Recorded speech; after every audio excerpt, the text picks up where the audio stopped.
Welcome back to Under the Tights, powered by the one and only Heroes Comics here in Fresno at Shaw and Highway 41, where today it is brand new comic book day. You can pick up a new Justice League as well as the Batman Teenage Mutant Ninja Turtles crossover, which, believe me, is very exciting.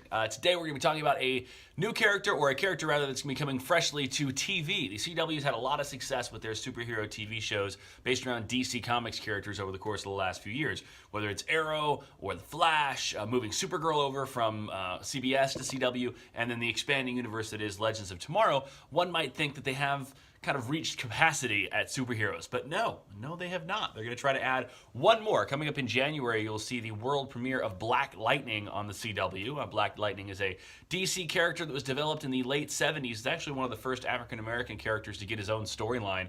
I don't know if he ever became an official member of the Justice League. I know one storyline, he was like offered a position, but I know for sure he did end up taking a position with the Outsiders, which was kind of like another kind of, like, you know how Marvel has the Avengers and the Defenders? And it's kind of like the Avengers are their overarching umbrella, and then the Defenders are kind of some of the lower level guys that fight crime on a smaller scale. The Outsiders was kind of that same thing, but it was led by the Batman. He was a member of that. Now, what is this show going to be all about, and should you be interested in it? I think, yeah. I mean, to me, Black Lightning is a really kind of interesting character. You start thinking about what makes superheroes compelling and relatable.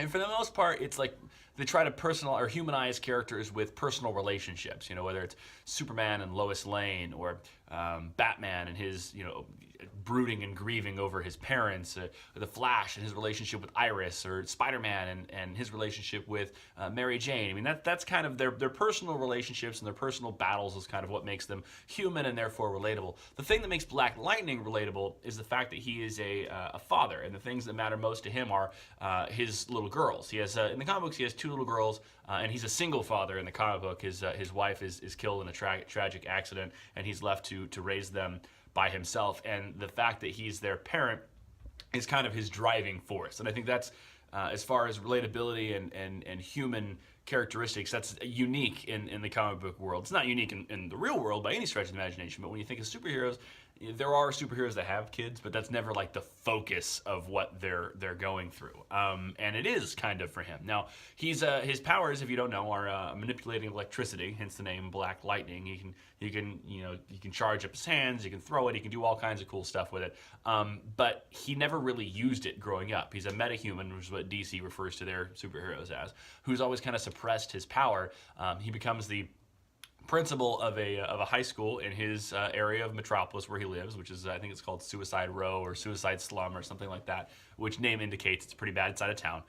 And he decides one day after a tragic accident involving the death of a student at his school that, you know what, it's time for me to start using these powers for good. And he's inspired by guys like Superman and whatnot, and he decides, you know what, he's going to become a superhero, and thus you get Black Lightning. But like I said, his driving force is always protecting his family, and namely his kids, who later on go on to be superheroes as well. So the thing that is intriguing to me about this TV show is that dynamic, the dynamic of single dad who's also a legitimate superhero out there trying to protect his neighborhood is not something you see really in any of the, certainly in any of these other shows, and it's not something you see very often in movies or comics relating to superheroes to begin with. So I think that's going to be the thing that's going to set this apart. The character itself, like I said, it's pretty deep. He's been around since the 70s, always kind of as a sideline character, but very, very cool stories that go along with this. If you want to learn more, as always, you can check out more books at Heroes Comics. Just talk to Dave, ask him, hey, what do you know about Black Lightning? And he'll tell you all about it. Also, like I said, it's new comic book day, so pick up those new books I referenced. There's more than just that Justice League and the Batman with the Ninja Turtles out today. It's Wednesday. You should be heading down to Heroes anyway. Next week, we're back at it again. If you've got questions, you want to go into this conversation more, or you want to suggest an Under the Tights for next week, just put that in the comment section, and I will chat with you later. Thanks for listening to Under the Tights, powered by the one and only Heroes Comics at Shaw and Highway 41.